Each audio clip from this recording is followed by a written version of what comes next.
Hello friends, this is your friend back with a new fanfic, saved by his hidden bloodline queens. Naruto rose as their forbidden demon lord part 3.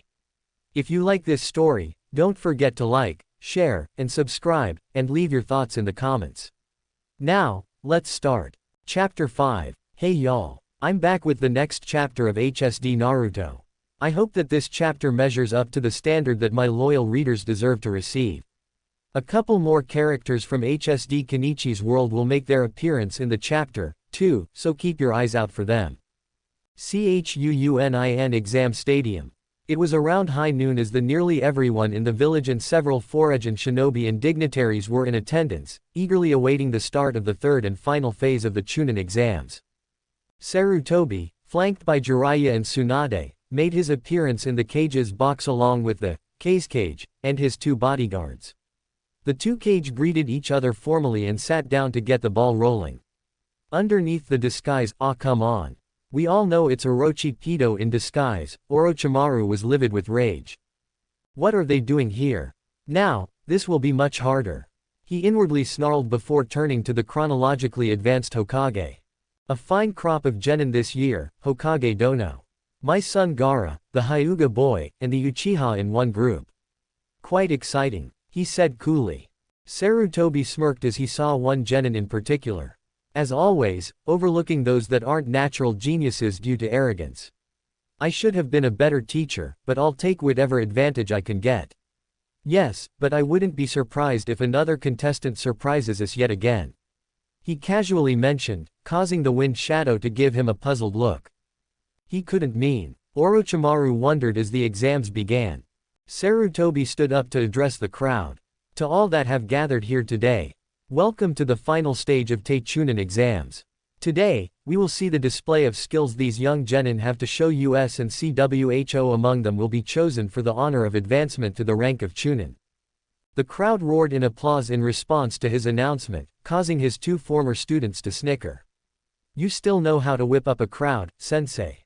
Jiraiya chuckled. Yes, I've still got it, Sarutobi replied with a smirk. Down in the stands, the Ryuzanpaku gang plus Mu and Renka, Hiyashi with his daughters, Tenman and Reichi were all waiting with anticipation for Naruto's first match and were talking amongst themselves. Hinata, Renka, and Reichi got their first glimpse of Naruto's new ensemble and blushed prettily at the sight. Wow, Naruto-kun looks good in these clothes. Hinata thought. He was cute before, but now he looks kind of heroic. Reichi thought as her blush got darker. Down in the arena, his new ensemble caught the eye of another kunoichi. Is that the loudmouthed shrimp from last month? He's looking pretty scrumptious, good. A certain snake mistress was also taking in the young genin with interest. I wish they made him like that when I was his age.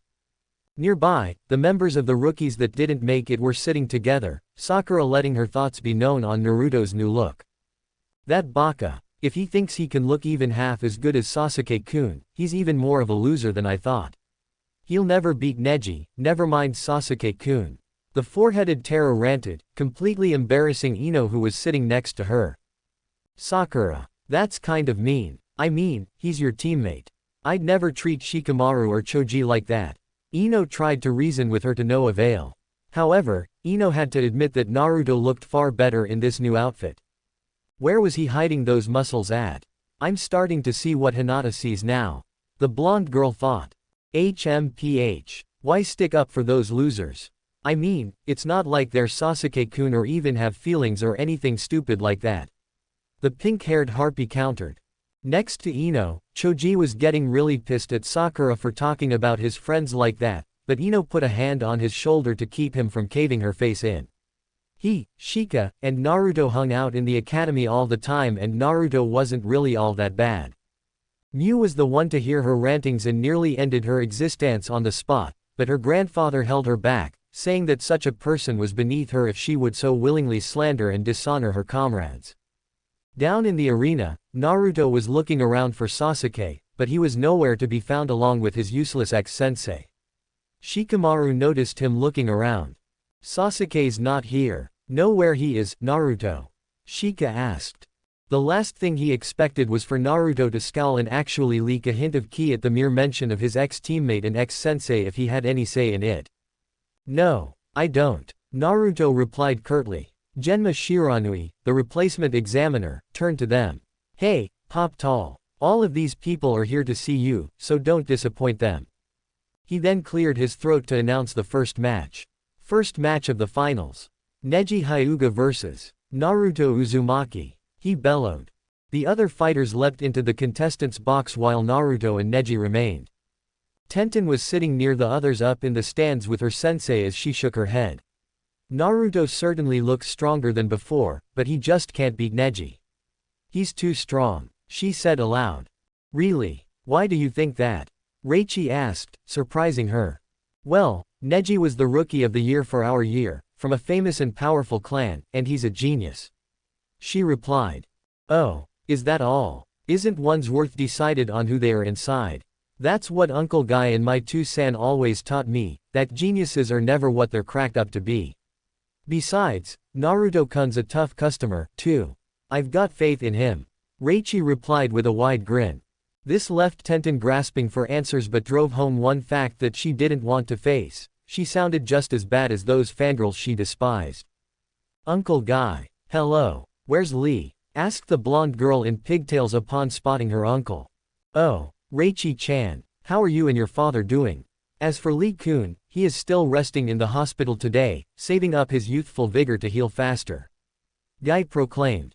That's nice. Daddy's sitting over there if you want to talk to him.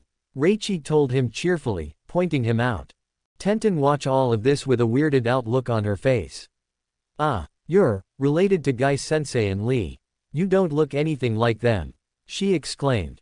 Oh, Lee-kun is my cousin. She explained as she left to rejoin the Ryuzanpaku group. I didn't know you had a nephew and niece, sensei. Tenten asked. I do. I also helped her fiancé train a little for the finals today. Neji is facing him, Guy told her. Naruto. He's her fiancé. Tenten whispered. Tenten remembered the girl from the academy. Reichi was in her class and was just below her in the class rankings for Kunoichi of the year and the only person to have ever beat Neji in a spar. She remembered that he took it pretty badly, constantly challenging her to duels to save face and that she always rejected him. For some time, Tenten thought that Neji was crushing on her due to how much he hounded her for a fight, but it was just Neji being a sore loser in the end. Hell, the girl didn't even bat an eye at the Uchiha that everyone seemed to fall apart over, as sickening as it was to see. From what she heard, Sasuke was trying to ensnare her into a betrothal contract, but Reichi's family, mainly her father and Reichi herself, vehemently refused. She was the sort of girl that didn't care for titles or status, seemingly drawn towards another person in the Uchiha's class, the dead last. It was finally time for the match to start as Neji and Naruto faced one another. The tension in the air was thick. You could cut it with a knife thick, as the two glared at each other. Neji had been told by the Elder Council that if he defeated Naruto and Hinata was married off, he would take her place as the heir to the family. That meant that his curse seal would come off. He'd be damned if he missed out on both trashing a loser, getting rid of Hinata, and getting rid of his curse seal all at once. For Naruto, the stakes were even higher. He knew that Neji would not stop at only defeat. Neji will kill him if given the chance, not to mention that Hinata's future was riding on how well he performed this day. No, Neji will have to be defeated. Destroyed if he had to, but either way, he had to go. Neji decided to call out his victory right off the bat. Fate has already decreed me to be the winner of our match, dead last. If you decide to fight anyway, I'll just kill you and have Hinata-sama watch as you die. I couldn't care less whose bed she winds up in after this. Neji sneered, making Naruto's blood boil. Thankfully, his lessons with Akisame and Kensai taught him patience and from Sakari how to channel his anger properly. No, he won't let Neji get him riled up and start playing his game. No, sir. Instead, the blonde did in a deep breath and let it out, using some breathing control exercises taught to him by the masters before he replied. No, I will not allow anything to happen to Hinata-chan. She is very special to me and I will not fail her when she needs me the most, so bring it on, butt munch. Naruto replied, calmly at first, but let out a razor-sharp and controlled burst of ki at the end that made Neji flinch. Alright you two. Enough trash talk. Fight. Genma announced, leaping out of the way of any potential blows. Neji didn't like having his feathers and confidence ruffled, so he decided to kill Naruto right now and save some face. As he charged in, some of Kensai's words came back to him. Naruto-chan, when facing the Gyuukin, it is best to just avoid the attack completely. Even a glancing blow could prove fatal if there is enough chakra in it and in the right spot. To that end, he was trained to evade and counter, ensnaring the attacking limbs if possible. Luckily, Shigure's chainmail armor was able to be reinforced by his own chakra, and since his chakra force is unlike anyone else's due to his unique circumstances, that was something he had by then. For now, he didn't want to let that nasty little surprise out now, did he? That would ruin the fun of owning this pompous. Sure enough, Neji's palm thrust was aimed right at his heart. Naruto slipped in low, allowing the blow to pass over him as he grabbed the arm and wrenched it as hard as he could. This resulted in Neji's shoulder being forcefully yanked from its socket and limited his effectiveness greatly. Next, Naruto chambered a roundhouse kick that impacted on Neji's lower ribs, cracking a few of them and bruising the rest. The Hyuga prodigy stumbled back as he tried to regain his bearings. How is it possible for someone that struggled to defeat Kiba in the prelims to go toe-to-toe with him thus far? This new Naruto was dangerously skilled and knows about the Gyuukin from the way he countered. He then watched as Naruto slipped in a familiar stance, one that he'd seen Guy use before. "Hey Dobi, where did you learn that style?" Neji demanded.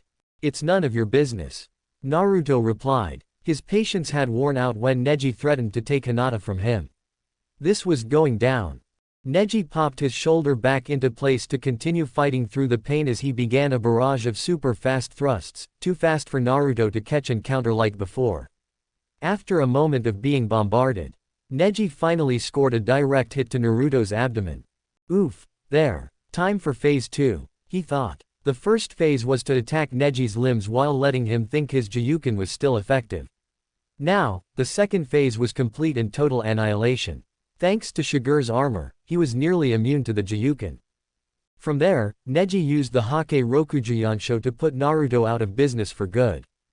After the rain of blows, Naruto lay on his back, seemingly down for the count to the horror of his friends and family. However, the Ryuzanpaku crowd were calm. They knew what Naruto had in mind. "Proctor-san, call the match. That trash is done for." Neji scoffed, but was met with silence. "Didn't you hear me? I said call the," he yelled, only to get interrupted by the sound of laughing. Looking around, he saw that the laughing was coming from Naruto, who was slowly getting up and brushing himself off like nothing happened. Neji was now getting very worried. He knew he had executed the 64 palms perfectly, but Naruto just stood right up and shrugged it off like it was nothing. "Thanks of the massage, Neji-chan, but I like Hinata-chan's better. At least she can pack a wallop with her attacks, not like your stupid little love taps." Naruto taunted, goading Neji into a rage. As his great uncle told him, anger makes one sloppy and careless. Neji screamed in rage as he charged Naruto again, but Naruto was ready for him this time. After deflecting Neji's attacks, he opened up with a series of blows formed the Hakyukuken style. Palm to the face here, reverse kick to the stomach there. All of it ending with the first technique that Kensai showed him after cheering him up. Shouden's HU. A dual-palmed attack, using his entire body like a living piston, sent the prodigy flying away and rolling to a stop some 10 yards away. Shocked faces dotted the crowd at what the dead last had pulled off. He was beating the Hyuga genius like he owed him money and shrugged of the most powerful form of taijutsu the world had ever known. However, loud cheering could be heard from a couple of places.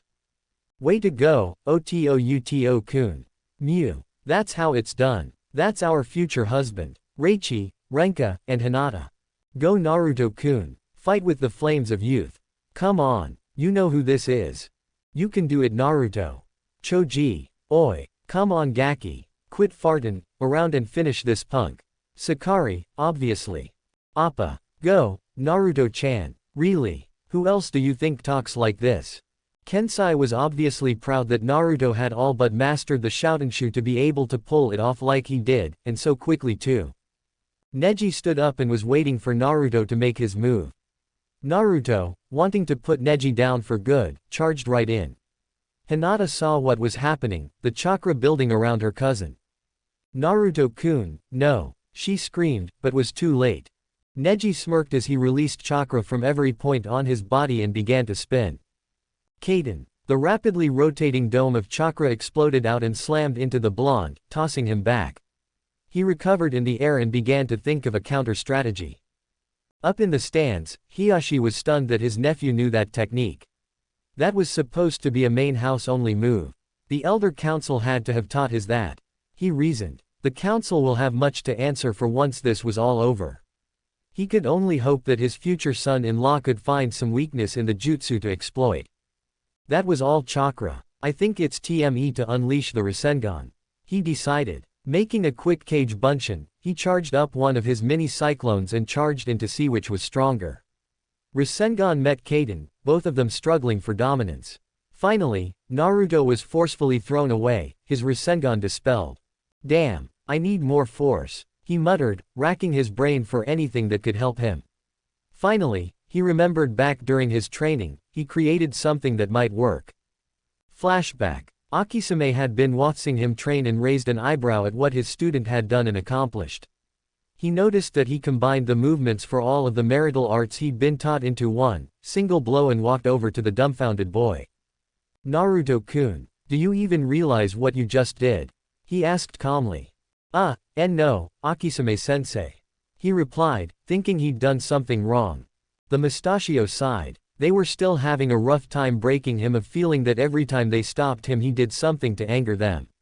Naruto-kun, I want you to try what you just did again on another target. Naruto gulped, but wanted to succeed. Heya! He roared as he repeated the process again, only this time adding more force into the blow. The training post was nearly reduced to sawdust as Naruto pulled back his fist, looking in awe as Akisame smiled. What you just did was combine the basic movements for all of our styles into one blow, exponentially increasing the power of the punch.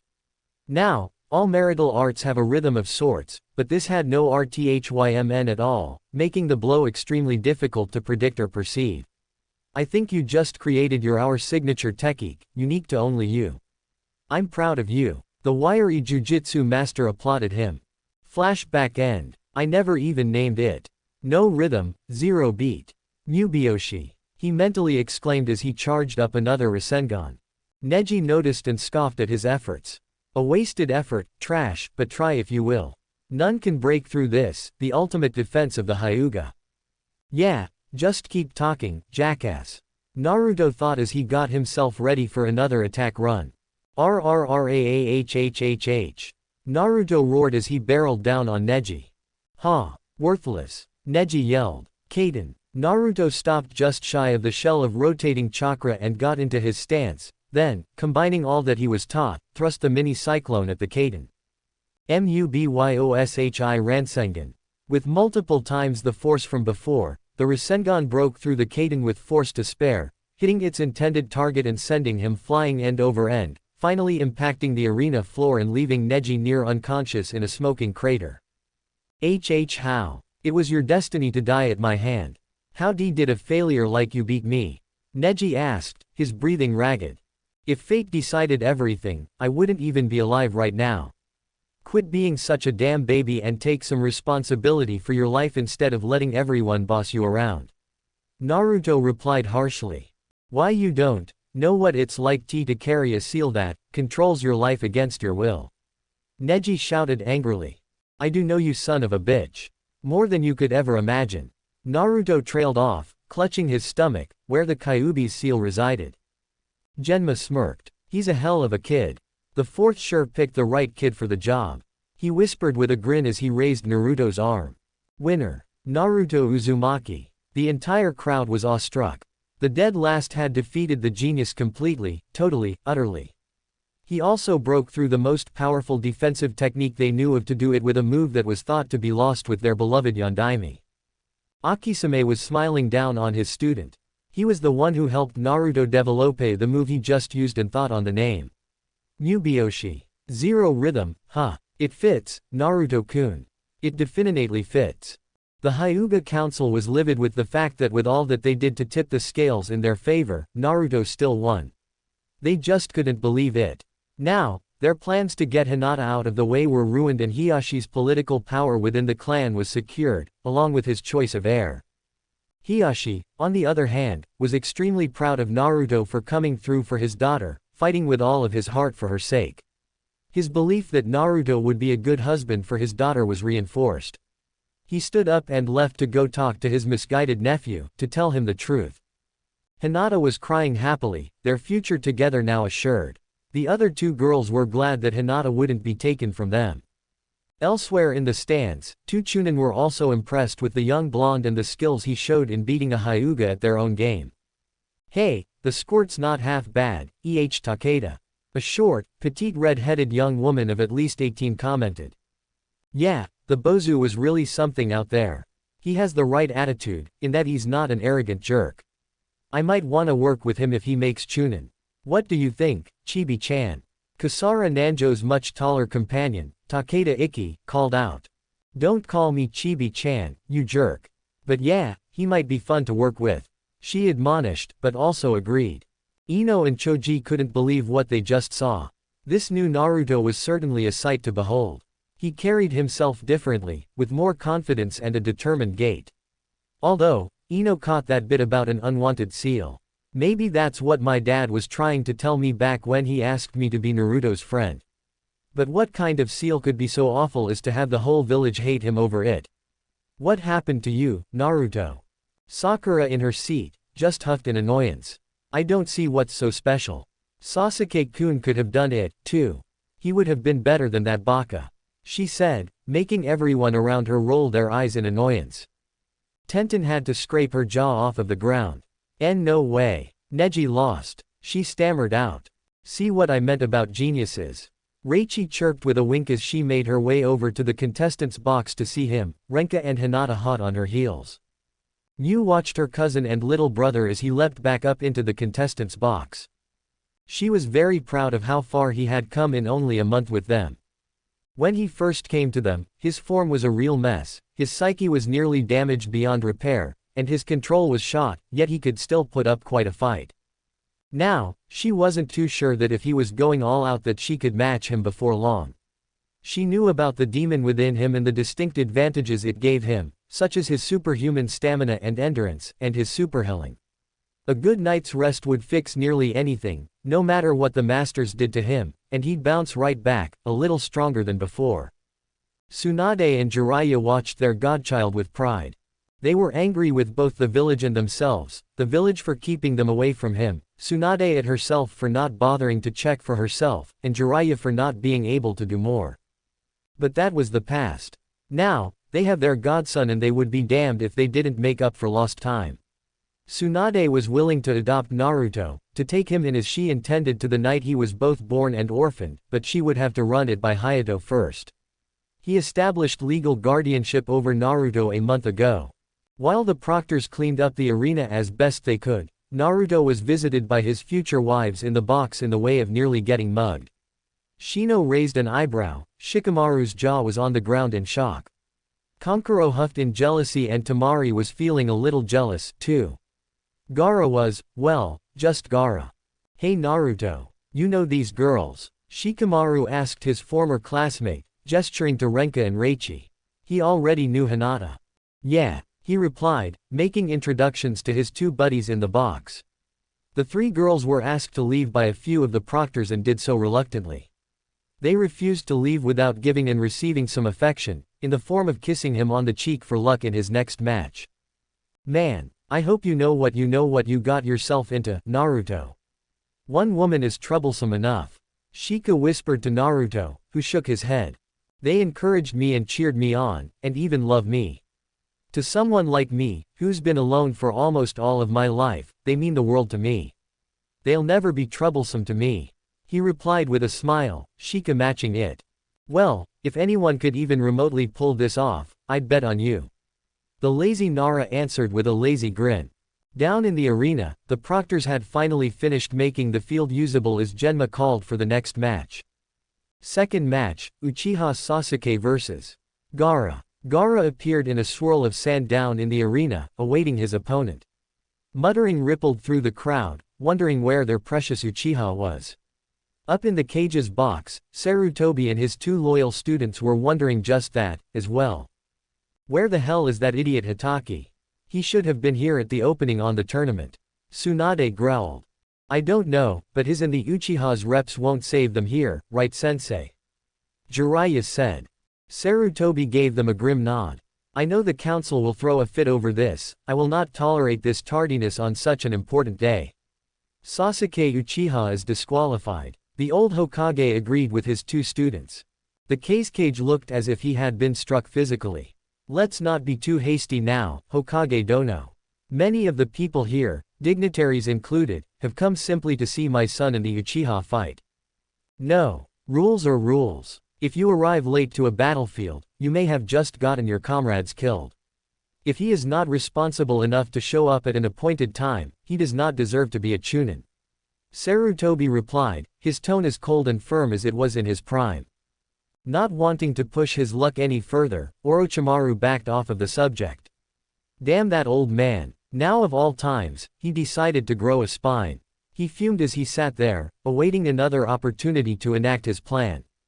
Sarutobi relayed his instructions to one of his Junin, who leapt down to Genma, who shook his head.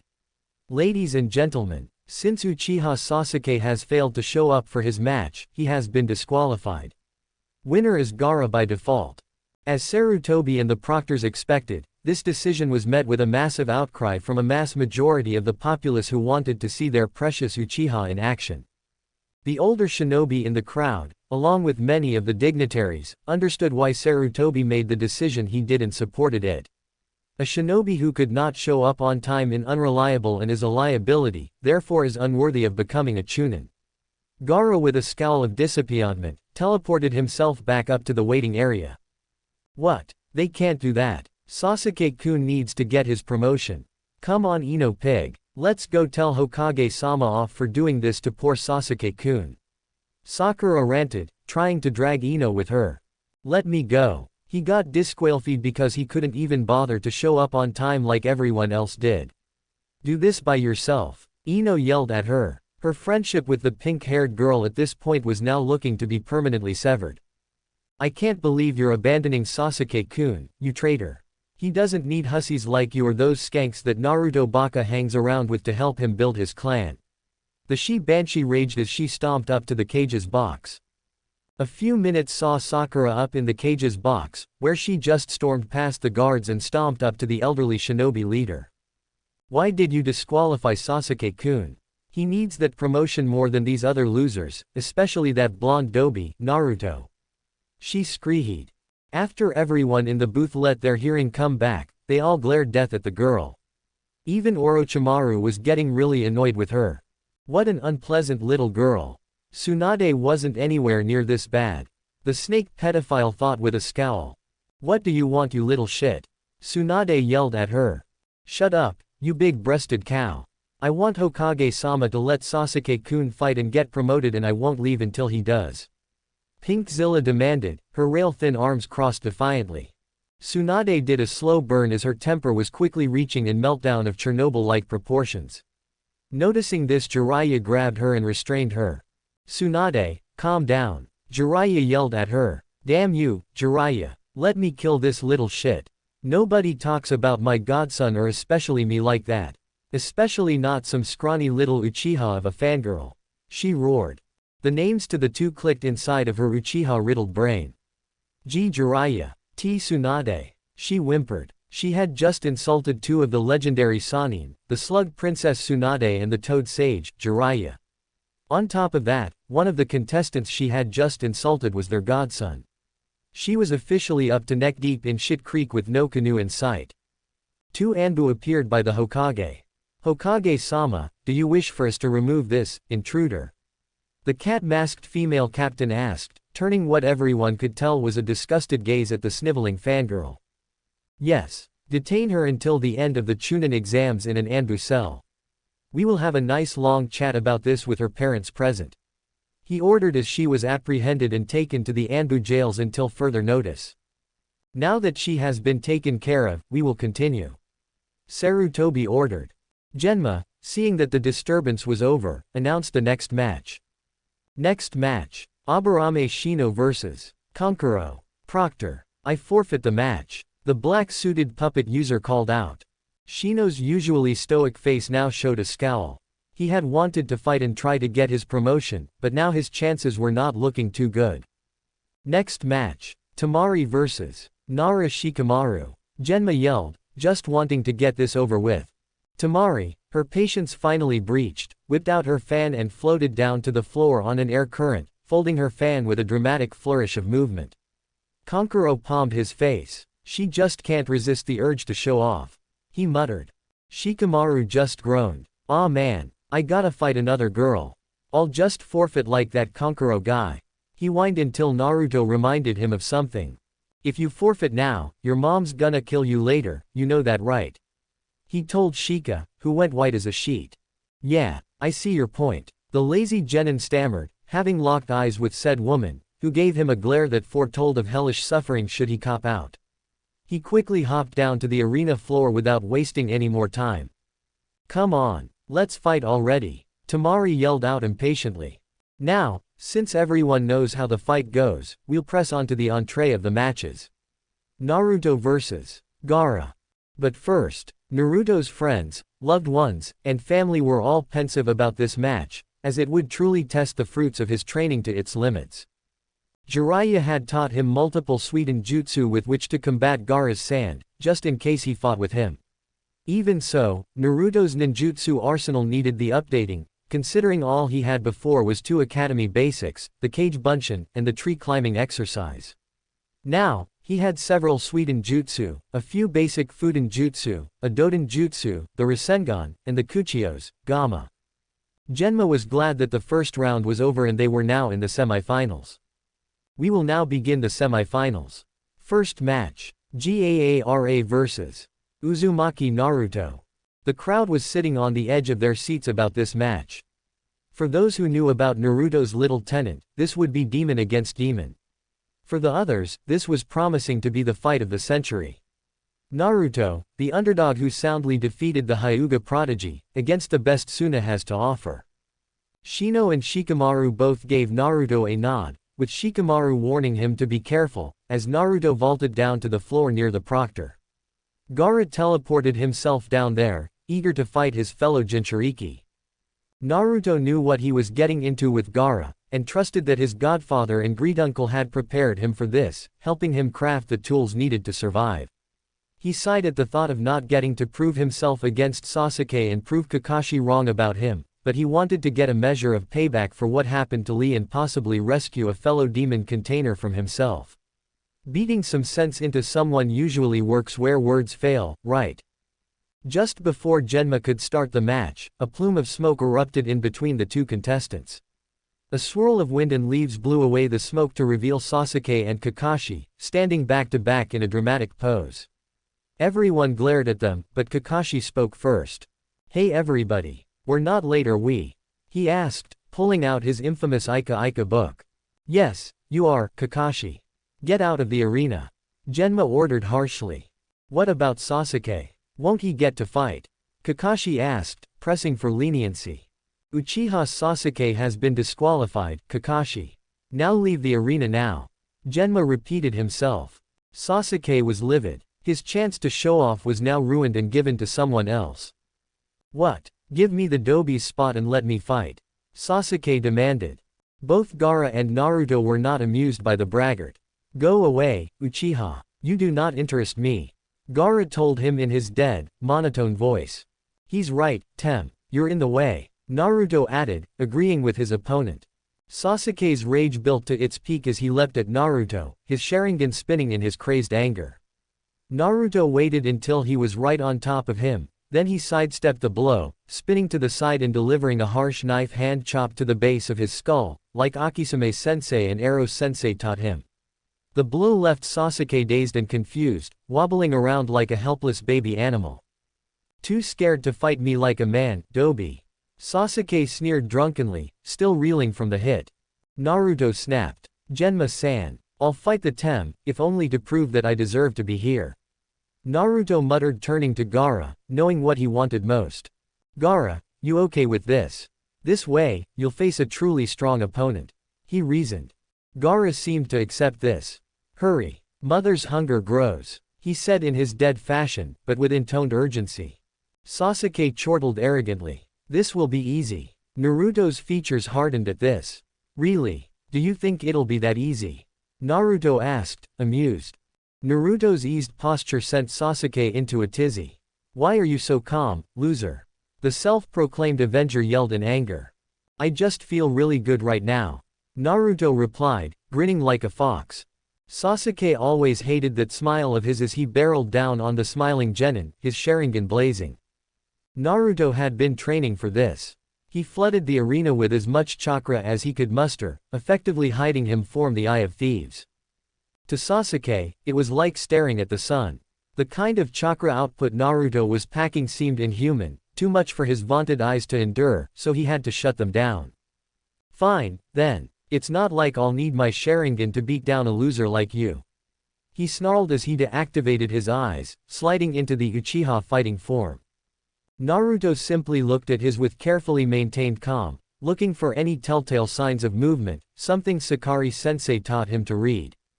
Listen up, Gaki. Every opponent has some kind of tic or habit that can give away their movements. Look for it. The mountainous karate master's words echoed in his head. Sure enough, he picked up the tensing of Sasuke's leg muscles and prepared for the inevitable frontal assault.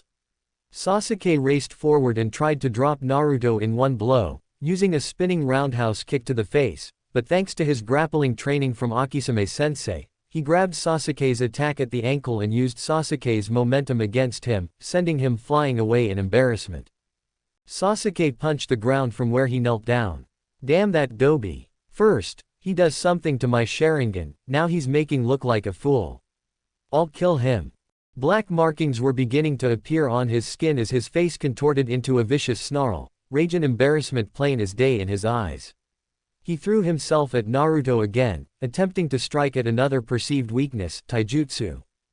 Naruto slipped into a Pachai's Muay Thai, dodging the first blow from Sasuke and countering with a flying knee, which was followed up by a series of jabs, forearms and elbows to keep Sasuke from getting it breathing room. Finally, Naruto caught him with a forearm shot to the jaw, disorienting and stunning him, then a gut shot and a powerful front kick to his ribs that left the supposed prodigy sprawled out. Had enough yet, Tem? Naruto asked. Naruto wanted to put Sasuke down with minimal fuss, as he still had to face Gaara. Sasuke slowly scraped himself up, nursing his injured ribs as he stood. He was livid, furious, that his dead last teammate was the one who was dominating this fight and he was holding back. Naruto pointed out an ugly truth about the Uchiha, that nearly all except for very few, were mediocre at the very best without their Sharingan to aid them. It was a crutch which had made them arrogant, and now that Naruto had found a countermeasure, he was returning the favor from all of the times the Uchiha ever beat, embarrassed, and abused him. This shame didn't sit well at all as he leapt back to get some room. I'll kill you, he screamed madly as he formed the killing move he was given by Kakashi. Chidori. Naruto was alarmed that Sasuke would pull out something that looked so lethal during an exam, but was staying calm. All of his sensei told him that losing his cool could cost him his life in situations like these. Off to the side, Kakashi's face held a triumphant smirk, wanting his star student to put this blonde upstart back where they felt he belonged, at their feet. Genma was frowning at the usage of a known killing jutsu against a fellow Konoha shinobi in an advancement exam. Sarutobi's two students and Naruto's godparents were fuming mad. They knew who taught him that jutsu, and he was going to be dealt with after the exams. The Ryuzanpaku masters were calm. They had come at Naruto at far greater speeds than this boy could even dream of achieving, so they had faith that Naruto could counter. HMPH. No technique at all. All show. Sakari harumphed. I agree. Should a so-called assassination jutsu made such a racket? Akisame added. Ino's first reaction was going to be to cheer Sasuke on and boo Naruto, but lately, Sasuke just lost his appeal and now with her blinders off, she saw just how bad Sasuke really was. She also talked with the girls who had been around Naruto as of late and discovered that he's really a good guy. That annoying exterior was shed once people paid attention to him, since he didn't need it anymore. Naruto, after the exams are over, I'm going to apologize to you for being such a bitch to you for all these years. She made up her mind on her course of action. Sasuke raced in, his lightning-coated fist leading the way and aimed directly at his heart, aiming to kill. Naruto knew that Sasuke wasn't around when he fought Neji, so the same tactic he used to counter Neji's Kaden. So, Naruto readied himself, and charged up a Rasengan and waited until Sasuke got within range. He was careful to adjust the Rasengan's power, because he didn't want the villagers accusing him of trying to kill their precious Tem. Finally, Sasuke was in range and Naruto let his attack fly. Mubyoushi Rasengan. The Rasengan and the Chidori clashed in a brilliant light, but only for a second. The Rasengan, with the added force of the Mubushi, completely destroyed the Chidori before it disappeared. Sasuke's now normal arms sailed over Naruto's, allowing the full force the blonde's powerful taijutsu move to impact Sasuke's stomach. End result. Sasuke nearly got his stomach forcefully shoved out of his and thrown back into the stadium wall, cracks from his impact leaving spider web-like patterns on it. Shikamaru's eyes went wide. Whoa, Sasuke just got hishanded to him. He commented before getting back to his usual self. Whatever, that punk Uchiha had it coming, anyway. He added. I quite agree. Uchiha-san's arrogance has been quite intolerable. Shino agreed. Kakashi was enraged at his prize jutsu being beaten so easily, leaping down to confront who he thought was still his genin. However, he was even more angry at what jutsu Naruto used to deflect the Chidori. What? How does he know that jutsu and who could have taught it to him? The copy nin growled as he leapt down into the arena. He knew that it was the fourth's own original jutsu, but it was never taught to him and that was what drove him to create the Reikiri, in an effort to compete with him. Naruto. Who taught you that jutsu? Who? Kakashi demanded angrily as he bore down on the blonde, but Genma intervened. The Uchiha was in the way and so are you, Hitaki. Now scrape him up and leave before I have the Anbu make you. The toothpick-chewing Junin ordered. This isn't over. Kakashi growled as he picked up Sasuke and left the arena. Now, before we were rudely interrupted, let's get this started. Genma told the two genin. Semi-finals first match. Gaara of Suna vs. Uzumaki Naruto of Konoha. Fight. Naruto and Gaara watched each other, having seen each other fight before. Gaara had to admit that Naruto had gotten much better and faster than he was before, and felt that he wasn't out of tricks yet. On the other hand, Naruto just had a gut feeling that Gaara was just holding back what he could really do, hiding something other than the Shukaku. Remembering back to Lee's match against the bloodthirsty genin, he knew that his sand had to be evaded at all costs. Naruto weaved through hand seals and fired off a Suiten jutsu to start things off. Suiten. Tepudama. Naruto spat out a large ball of high-velocity water at his opponent. Like clockwork, Gaara's sand rose to protect him from the projectile. But something was wrong afterwards. His sand was sluggish in returning to him. Gaara looked down at his sand and saw that it was soggy and muddy. Glaring at the blonde, who was weaving through more hand seals, he sent out multiple tendrils of sand to impale his enemy. Naruto ducked and weaved his way through the spikes of sand and fired off another jutsu. Suiten. Mizoripa. A torrent of water lightly flooded the arena floor to about ankle deep due to how much chakra Naruto poured into the jutsu. After recovering from the jutsu usage, the blonde leapt on top of the water, running right at his opponent at top speed. Gaara tried to erect a sand shield, but it wouldn't obey his commands. Just as a look of shock took over his features, Naruto was already on top of him, laying into him with everything he had. Slowly, Gaara's Suna no Yoroi cracked, giving out under the intense punishment Naruto was dishing out. With a final spinning roundhouse kick to the face, Gaara was sent sprawling to the ground. Slowly, Gaara stood back up and uncorked his gourd on his back, tapping into his emergency supply of sand and using it to encase himself in a cocoon of some sort to protect himself. So, he's gonna try to hide. Maybe the Rasengan'll break through the barrier. Naruto reasoned as he made a cage bunshin to help him concentrate. After it was finished, Naruto pelted at the barrier at full tilt, but as soon as he was within a certain range, more sand spears shot out of the sphere, nearly impaling him and disrupting his jutsu. Man, I never thought I'd be thankful for Shigur-sensei's dodging practice. Naruto thought as he backed off to regroup. After creating several Kage Bunshin to be on standby to launch more sweetened jutsu when the sand attacks him while closing in, he finally made it past Gaara's defenses and manages to plunge his Rasengan into the sand shell in a subsequent explosion that ripped into Gaara's shoulder, drawing blood. Gaara screamed in pain as he held his shoulder, pulling his hand away to inspect the warm, sticky fluid that was no flowing from his person. Blood. You made me bleed, my own blood.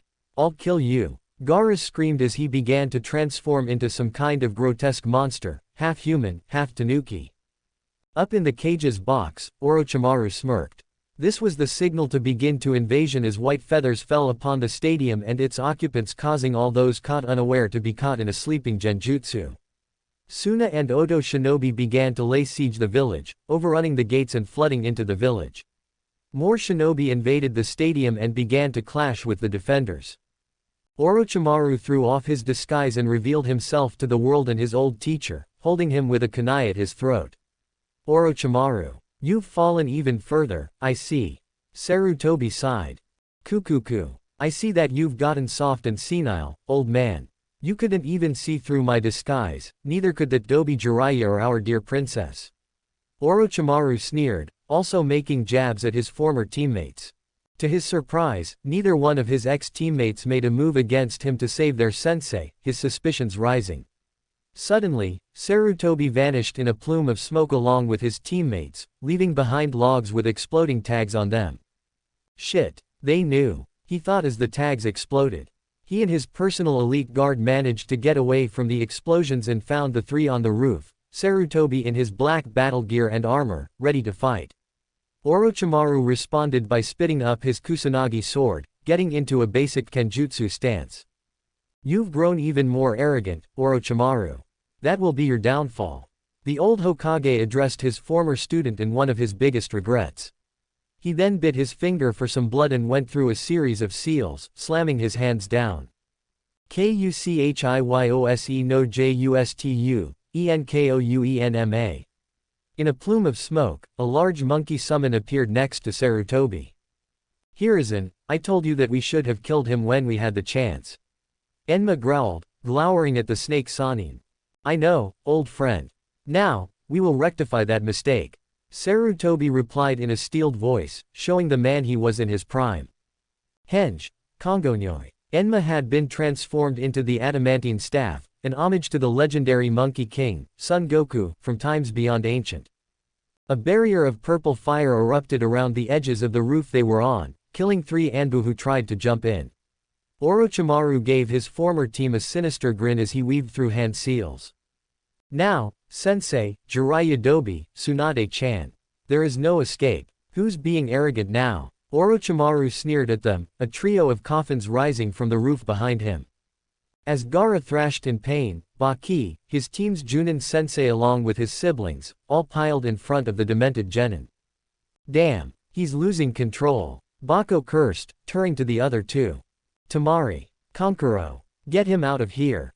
He ordered, the two genin obeying their orders. Grabbing Gaara, they leapt over the village walls, bounding off into the forests to make their escape. Naruto was about to go after them, but Baki moved to stop him. Just before he could strike, Genma blocked the attack, giving Naruto some cover. Give him hell, kid. Genma told him as Naruto took off. Shikamaru and Shino both shook off the genjutsu and saw what was happening. Naruto had already been through two tough fights and now he was throwing himself into a larger one. The two of them decided that they couldn't let him do this alone, so they went after him to cover his back. Up in the stands, Sasuke had recovered and was seething with anger and jealousy, his calling cards. He then tore off after Naruto to settle the score for his humiliation.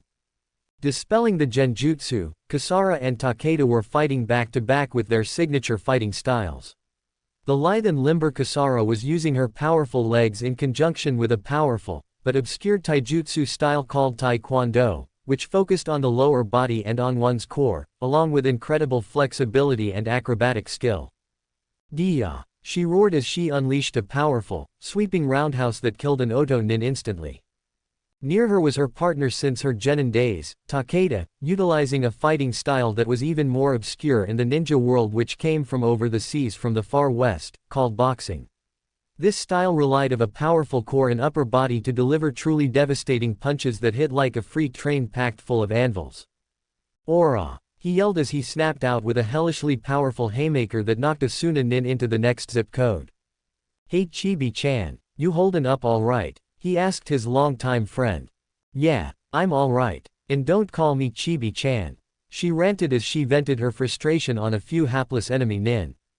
"Stay safe, Kasara," he whispered. He made a promise to his dead teammate and friend since he was in diapers, Kuzo Yukita, to protect her at the cost of his own life. This was a promise that meant everything to him. Kabuto, Orochimaru's assistant who was dressed as an Anbu, smirked as his genjutsu took hold and did its job. However, as his eyes fell upon a certain group of spectators, the genjutsu didn't affect them at all and they were all glaring at him. A group of Odo shinobi he had sent attempted to attack them, but let's bear in mind that the key word here is attempt. The combined ki from all of the masters, Hayato, Miu, Hiyashi, and Tenman caused them all to pass out in shock and fear, a couple of whom had a heart attack. They all took stock of the situation. It was open warfare with innocent civilians caught in the crossfire here and many more in the village. They knew what had to be done. "I guess I'll handle things here," Sakari said while he stretched his back with a loud pop. "I'll help out here too, Sakari-kun." Kensai spoke up. "I'll help you Papa," Renka piped up, the other two girls nodding in agreement. Hayato shook his head. "No, Renka-chan. Naruto-chan will need help. Follow him to help fight the Suna Genin. The rest of you girls should follow along. I have faith that you all." The Ryuzanpaku elder told them seriously. As they took off, Miu blocked a blow from another Odo shinobi and kicked him away. "Ji-san, I'll follow them and help Odoto-kun," Miu told her grandfather. "No, I'll go and help him. Stay here and help protect the civilians." Shiger spoke up, a determined look on her face. Miu was about to protest, but her grandfather stalled her. "Miu-chan, we will need you help protect the defenseless civilians," he told her gently as he turned towards where Sarutobi was. "Where are you going, elder?" Akisame asked. "To help an old friend," was all he said as he vanished in a burst of pure speed.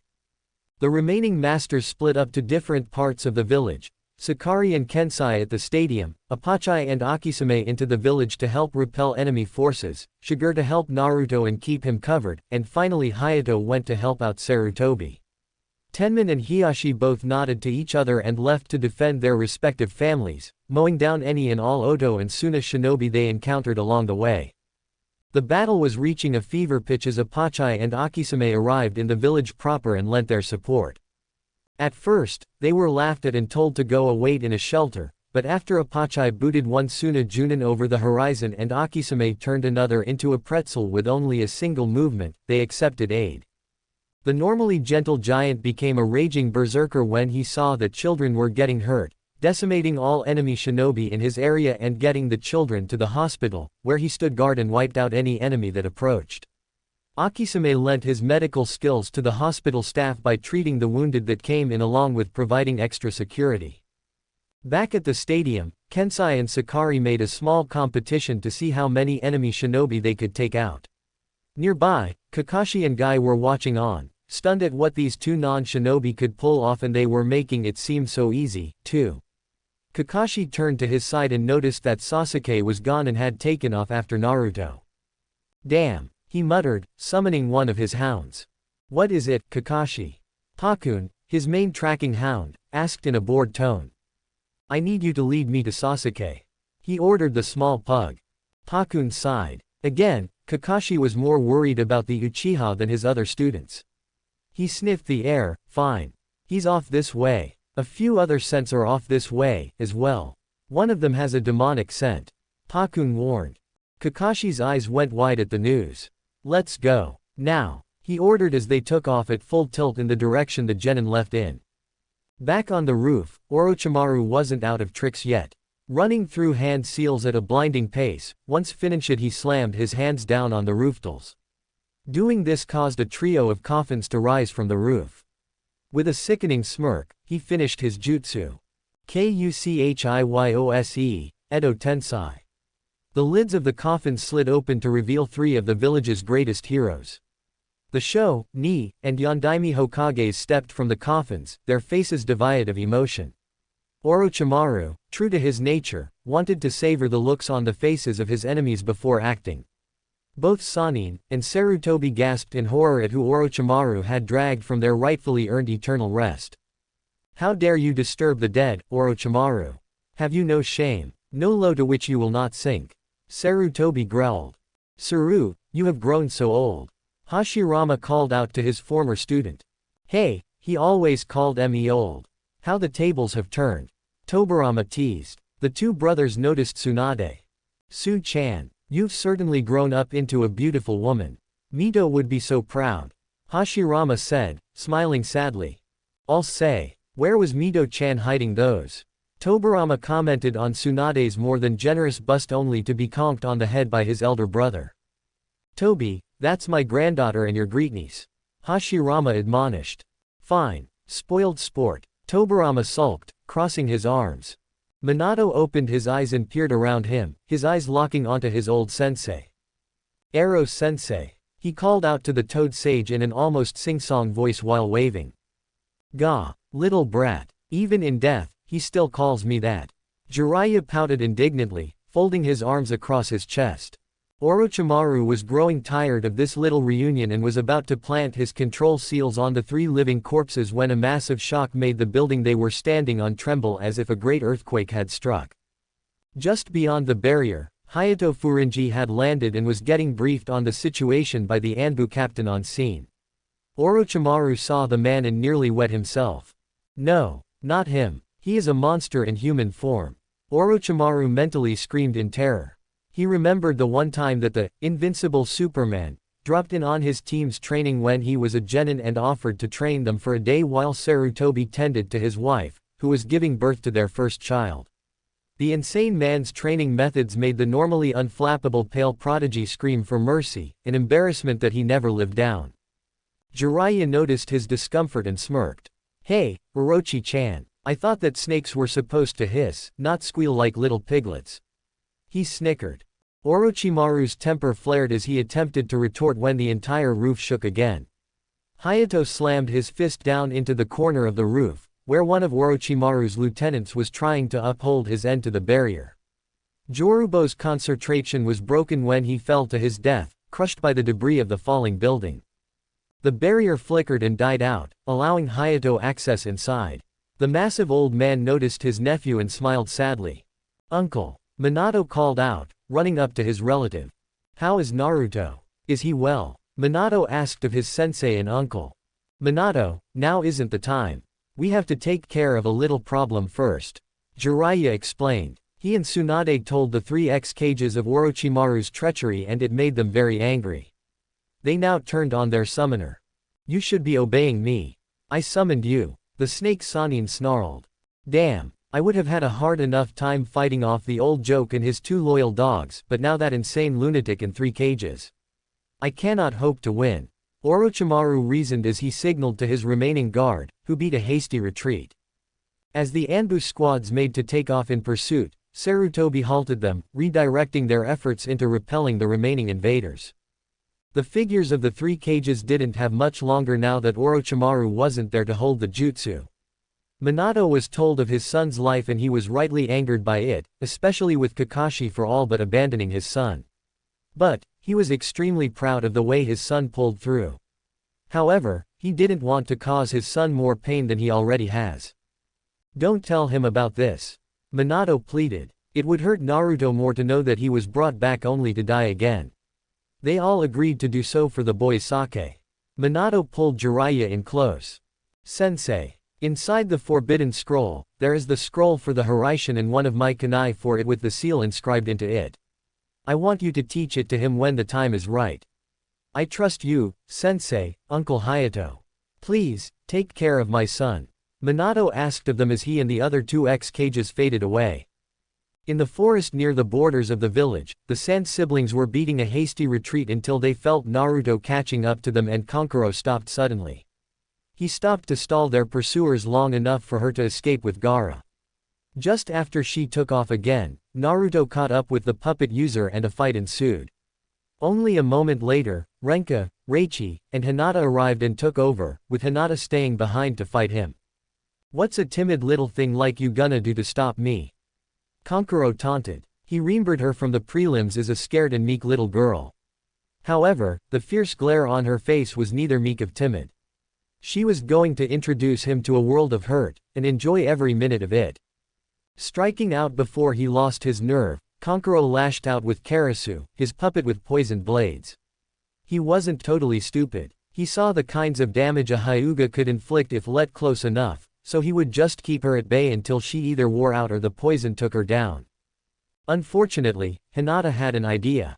Since the Jiyuken required the hands to be encased in a thin shroud of chakra anyway, she could cut the chakra strings Kankuro was using to manipulate his puppet and render him defenseless. She remembered how a man from Suna, a puppeteer, was moving little puppets in a small show when she was a small child and knew that this was how Kankuro was doing it, too. Acting quickly, she dodged and let Karasu sail over her, and in one clean swipe, she severed Tay string controlling Karasu and the puppet fell silent. Not wasting any words, she leapt in as fast as her still recovering body would allow and disabled Kankuro, tying him up and leaving him in a safe place for retrieval later as she took off to rejoin the boy she loved. With Temari, she felt Gaara's demon beginning to awaken, so she separated herself from him. It was then that Naruto caught up with her, but this time, before she could fight, Renka intervened. She told Naruto and Reichi to keep going and take down Gaara before something bad happened. Temari gauged the girl before her carefully. Temari knew that she herself was pretty goo, but was also smart enough to not underestimate an opponent. She had never seen this girl fight, and to dismiss her would be a mistake, she was sure of it. Unfurling her fan, she shot out a blast of wind, but she had to be careful. She expended a good portion of her reserves during her match and she would soon run out. All she could do was buy some time at this point. Renka dodged from branch to branch with cat-like grace, easily avoiding the wind blasts as she gore closer and closer to her target. Finally within striking range, Temari tried to swing at the dark-haired girl with her fan, hoping for a lucky hit, but she couldn't have missed by a bigger margin. Renka was already behind her and placed both palms to her back. "Time to say goodnight," Renka whispered. "Tanpa." The twin-palmed blow launched the ponytailed Suna Kunoichi at least a dozen yards through the air until she hit the forest floor. As Renka scooped her up and placed her in a place where she could be retrieved later, she realized that she didn't have any gear or supplies on her. She decided that after a blow like that, she wasn't going anywhere for a while. Her job taken care of, she sped off in the direction Naruto and Reichi chased that demented red-headed boy. Behind them, Sasuke had found Hinata and Renka fighting their opponents, but offered no aid to them. He simply waited for them to lead him to where Naruto and Gaara was, intent on proving who is the strongest and see what he could copy from either one of them before one of them died, like a vulture circling overhead. Shigure, being much faster and stronger than the genin, had caught up rather quickly, but was waylaid by a squad of Oto and Suna nin that were combing the forests for easy kills. The first Oto nin spoke out, leering at her choice of clothing. "Hey guys, why don't we forget this stupid fighting and have ourselves a little victory party right here?" He leered at Shigure, her rather eye-catching ensemble consisting of black thigh-highs and a very short kimono. However, they failed to see that she was armed, or even who she was. "Get out of my way," she warned them, drawing her blade. The shinobi all laughed as they continued what they were doing, all but ensuring their visit by the Angel of Death. The first shinobi that spoke out got his hand lopped off in an eye blink as he grabbed at her. "Ea Aj," he screamed as he clutched the cleanly sliced stump of what used to be his left hand. "You bitch," one of the Suna shinobi cried as they all leapt in to take her down. The fight began and ended in less than a couple of seconds. In the span of an eye blink, 3 of their number were cut down by the blade that was forged especially for her by her adoptive father, the Akabantu, or Red Feather, for how it could slice the very air. The rest came in quick succession until they all lay dead at her feet. She had no time to reflect, though. "I have to find Naruto-kun," she thought as she leapt off to find him and the girls again. Back with Naruto and Reichi, they had finally caught up to Gaara, whose transformation was nearly completed.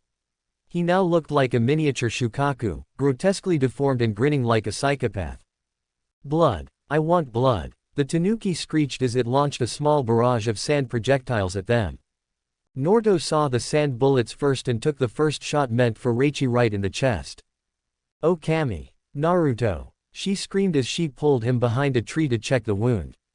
To her surprise, there was only a hole where the bullet penetrated his top, but the chainmail vest Shiger gave him saved his life. "I'm fine, Reichi-chan," he assured her as they continued to dodge the hailstorm of sand shrapnel as it shredded the trees hiding them. Gaara was getting tired of them hiding from him until he saw Renka and Hinata pelting at him. He then gave a sickening smirk as he thought of a way to draw them out. While the two were in mid-leap, he launched a pair of sand claws at them, pinning them to the trees and knocking the wind from them. "No!" Reichi yelled as she tore off to help her two friends get free, leaving herself vulnerable in the process.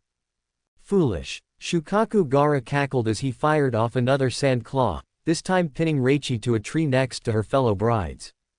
Naruto looked on in horror. The three girls who had captured his heart and earned his affections were just a breath away from death. Slowly, that fear turned into rage, a burning rage that threatened to consume him. "Uzumaki. Face me. Show me that you are worth killing, or these wenches die before I kill you." The now demonic Gaara roared as his sand claws wrenched tighter around the girls, making them cry out in pain. Naruto snapped. Ever since the fight with Haku, he hadn't been so angry. He came out to face down the insane Jinchuriki. "Let's do this. I'll make you pay for this." Naruto snarled, prepping himself to attack. What makes these three whores so valuable to you that you would risk yourself for them?" he taunted. "Because I love them, you sick bastard. They showed me what love really is and I'll kill you to protect them if I have to." Naruto roared back, weaving through hand seals as fast as he could. "Suiten, Suiryuden." A water dragon roared to life and slammed into the sand demon with crushing force, throwing him back some 20 feet and into a rather thick tree, where his sand caught him. Unfortunately, Gaara was only spurred on even more. Yes, entertain me more, Uzumaki," he roared as began to grow in size at an alarming rate. Soon he'd tower above the forest canopy. Now, Gaara truly had become the demon he contained. As the giant sand tanuki loomed above the forest, Naruto cursed. "Damn, I don't know if I have the chakra to do this, but I have to try," he yelled as he bit his thumb for the blood he needs to summon, smearing it on his summoning hand and flipping through the hand seals, ending with slamming his hand down. "Come on, boss. I need you," Naruto thought frantically. Kuchihyose no jutsu. A towering explosion of smoke erupted from where Naruto once stood, now replaced by a massive toad that equaled Shukaku in size. "Oi, brat, where the hell am I?" Gamabunta yelled, looking for either of his clan's summoners. "Yo, boss, up here," Naruto yelled from on top of his head, explaining the situation to the chief of the toads. Hidden some distance away, Sasuke was boiling over with rage and jealousy at the feat Naruto had performed. He had heard of summons and it was how the Sannin got their name. He also knew about the toad summons being the summon of the toad sage, Jiraiya. If Naruto was able to summon toads, then the Dobi must have been trained by the toad Sennin himself. This new information was driving the raven-haired Avenger wannabe insane with jealousy. The girls were amazed. They had all heard stories about the summons of Konoha, but seeing one of the in real life before them was a real treat. The kicker that topped even that was that Gamabunta was summoned by none other than Naruto. "So, Gaki, you want me to help you save your girlfriends, right?" The massive toad teased the blushing boy. Yeah, now let's kick that bastard squirrels," Naruto yelled. "Okay Gaki, hold on tight. This ride's going to get a little rough," Bunta called out, drawing his dagger while Naruto braced himself. Gaara was growing impatient and decided to get the ball rolling. Fuuton, Renkuden. Gaara concentrated some wind in his demon form's belly and let it fly by punching itself in the gut. Bunta saw the blasts bearing down on them, so he took to the air. As he did so, Gaara fired off another round of blasts. "Damn, he's tough," Bunta grimaced, putting his webbed forefeet into the ram seal. "Suiten, Tepudama." Bunta fired off water blasts to intercept the wind, but he was one short. "Boss, watch out," Naruto called out as he flipped through seals of his own. Suiden, Suiryuden. Now, one couldn't possibly expect this to cancel out a massive wind blast fired from Biju, but it did buy Bunta the time he needed to draw his blade and parry the massive bullet. What? Gaara yelled in shock that somebody managed to survive his assault. As Bunta descended from his jump, he also sliced into the arm of the demon, but had trouble following through with his strike. His Tonto dagger was wedged into the sandy arm and the demon wasn't letting go. After a short tugging match, Bunta managed to tug free and take the arm with it. The demon just looked at the arm and scoffed like it didn't even bother him. He just grew it right back. That's it. I'll kill you. Gaara screamed. Tanuki Niri no Jutsu. Era. I'm free. Time for you to die, die, die. The now fully released Shukaku cackled with murderous glee. Naruto was confused by this jutsu, but Bunta knew what it meant. Oh. Bunta muttered. What's up, boss? Naruto asked. That kid's like you, a demon vessel. From what I can tell, if the boy sleeps, the demon has full control and full power. We need to wake him up again. Gamabunta told him, already thinking of ways to get his summoner in close enough to do the job. Hey, kid, know any fire jutsu? He asked. No. Why? Damn, there goes the Gamaiu Enden. He sighed, explaining the method of the Gamaiu Enden to him. So all you need is fire. I got an explosive tag for that. Naruto told him with a smirk. Good thinking, kid, let's do this. Bunta roared, puffing up with the extremely flammable toad oil. Kaden, Gamaiu Enden. The massive stream of oil met the explosion caused by the tag, igniting the oil and creating a hellish tongue of flames that Shukaku caught full blast.